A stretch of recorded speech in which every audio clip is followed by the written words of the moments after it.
सेवा जोहार। दोस्तों, आज गोंड समाज पर ही कुछ और विवरण हम अपने इस एपिसोड में देखेंगे। पिछले एपिसोड में बात करते समय मैंने कहा था कि गोंड शब्द कहाँ से आया, इसकी उत्पत्ति व्युत्पत्ति कहाँ हुई, कैसे हुई, ये जरा कहना कठिन है।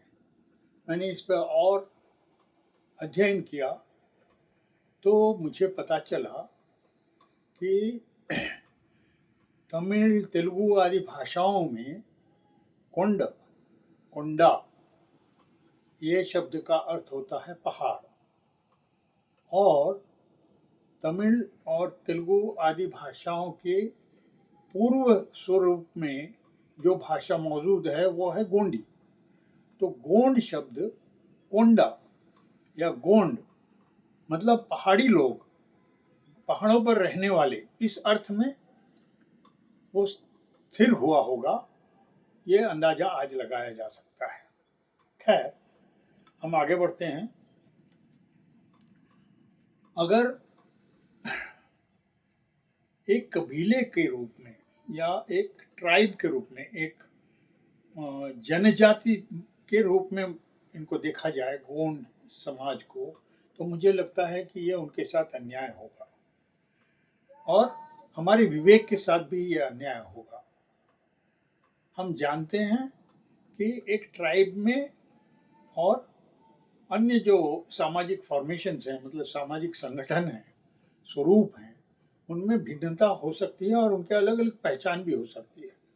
जैसे कि क्लैन मतलब जो परिवार से थोड़ा बड़ा होता है, जिसमें 50-60 से लेकर 100 लोग एक साथ रहते हैं, जिससे हम लोग एक तरह से कहते हैं ज्ञाति। ये संस्कृत शब्द है। दूसरा शब्द है गोत्र, जो और भी विशाल है, जिसमें हजारों लोग शामिल हो सकते हैं, लाखों लोग तक उसमें शामिल हो सकते हैं। उसी तरह से एक और शब्द है गण या जन। तो ये सारे सामाजिक संगठन के स्वरूप हैं। हम अगर जाकर देखें तो जाट कम्युनिटी के अंदर आज भी खापों का मौजूदगी नज़र आती है। ये जो खाप है, ये एक तरह का सामाजिक संगठन है। ठीक उसी तरह से गोंडों का बारे में जब हम बात करेंगे तो हमें दिखाई देता है कि गोंड इतने विशाल इलाके में फैले हुए हैं और इनमें इतनी बहुत सारी उपजातियां हैं, जैसे कि हमने पहले भी गिनाए थे कुछ उपजातियों के नाम। उसके अलावा भी और भी कोंडा रेड्डी हैं, कोंडा गोंड हैं, खोंड हैं, फिर दुरचटप है, और भी बहुत सारी ऐसी उपजातियां हैं, जैसे प्रधान हैं।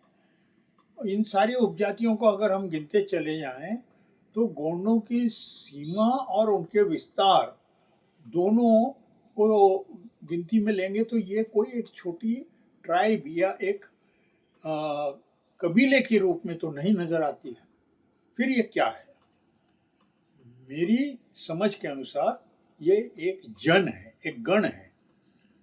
एक गण या एक जन उसे कहेंगे जिसमें कि बहुत सारे अन्य जनजातियां या ट्राइब्स या कबीले इकट्ठा आते हैं और वो एक समझौते के आधार पर एक तरह का जीवन जीने वाले लोगों का एक संगठन बनाते हैं, जो एक बहुत विस्तृत इलाके के लिए होता है। ऐसे गण हमको आर्यों के आने के बाद भी नजर आए हैं, जिनको हम लोगों ने 16 महाजनपद के नाम से जाना है, या उसके पहले 5 जनपदों के रूप में हम उनको जानते हैं। तो जन का या गण का अस्तित्व एक समाज के विकास के एक धरातल पर पहुंचने के बाद वो एक हर जगह सारी दुनिया में नजर आता है, और गोंडों के साथ भी ये बात उतनी ही सिद्ध है और सही है। अब अगली बात वो है कि गोंडों ने अपने अस्तित्व को बनाए रखने के लिए बहुत सारे संघर्ष किए।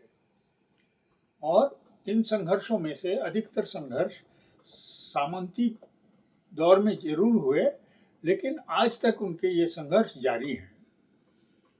ये अंग्रेज़ों के समय भी हुए हैं और उसके बाद भी हुए हैं।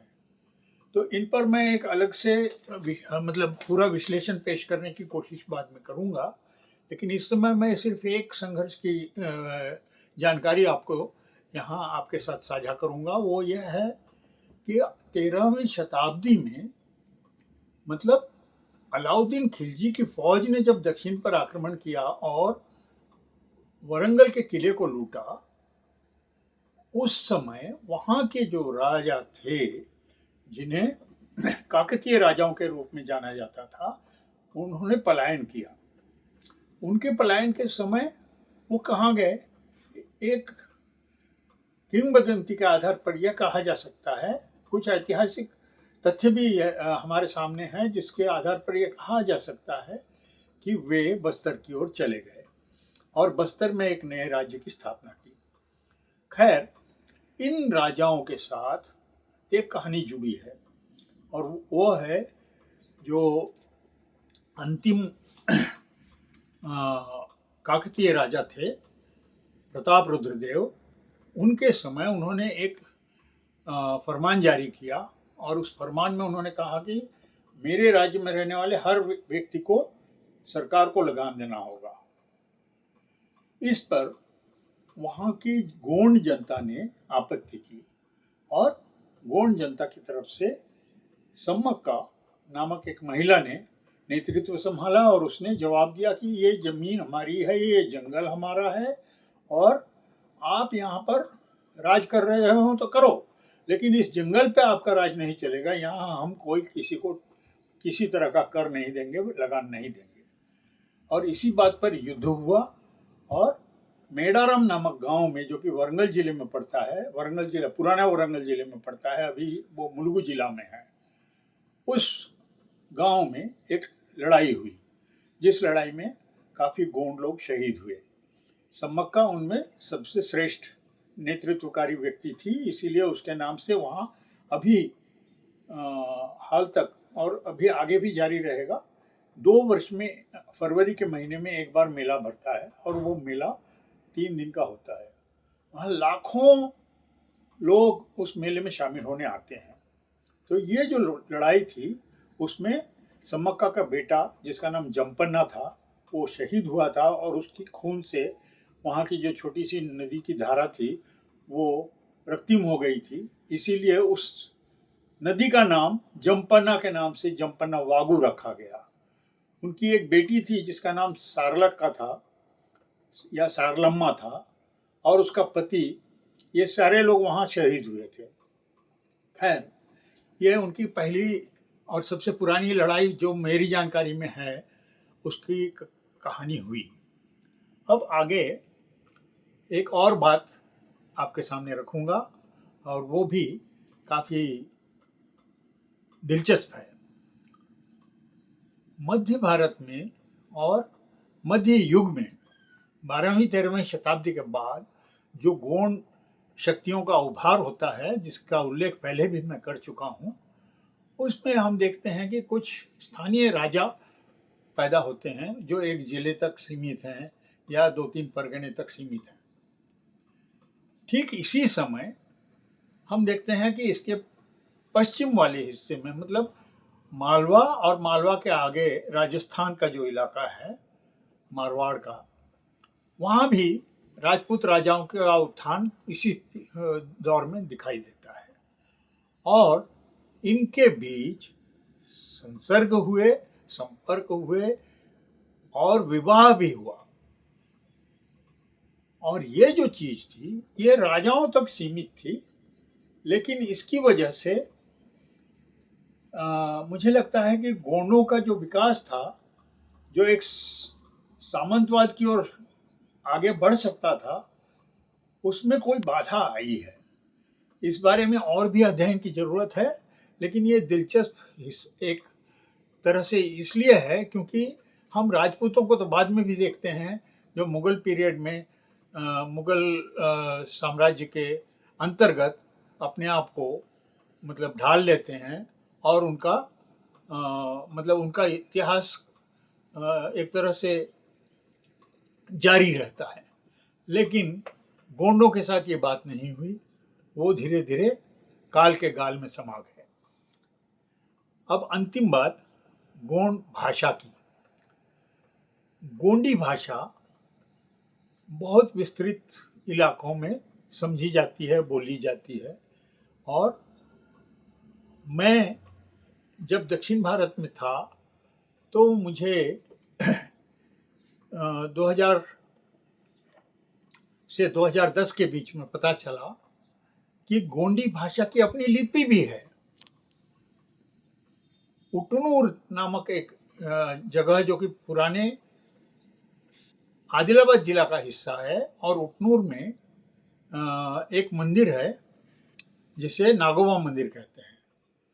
उस मंदिर में जो गोंडों में एक उपजाति है जिन्हें मरसकोले कहते हैं, वे सब गोदावरी नदी में नहाकर वहाँ से वो मंदिर तक की यात्रा करीब 30-35-40 किलोमीटर की दूरी है, उतनी यात्रा पैदल करते हैं।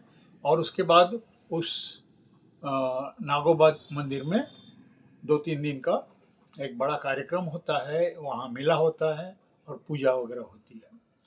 तो इस मंदिर से जुड़ी एक दिलचस्प बात ये पता चली कि वहाँ 12 ऐसे ग्रंथ मिले जो गोंडी लिपि में, गोंडी भाषा में लिखे हुए हैं। और इसके बाद नागपुर के भी कुछ बुद्धिजीवियों से बातचीत होने पर मुझे पता चला कि गोंडी भाषा और गोंडी लिपि को लेकर यहाँ भी काफ़ी काम हुआ है। इतना कहते हुए आज की बात मैं यहाँ ख़त्म करूँगा। धन्यवाद, और मेरे साथ आगे भी बने रहिएगा। मुझे सहयोग देने के लिए मैं आदर्श सिंह की यहाँ पर उल्लेख करूँगा। आदर्श सिंह ने ये सारी सीरीज़ बनाने में सारी तकनीकी जिम्मेदारी संभाली है। धन्यवाद।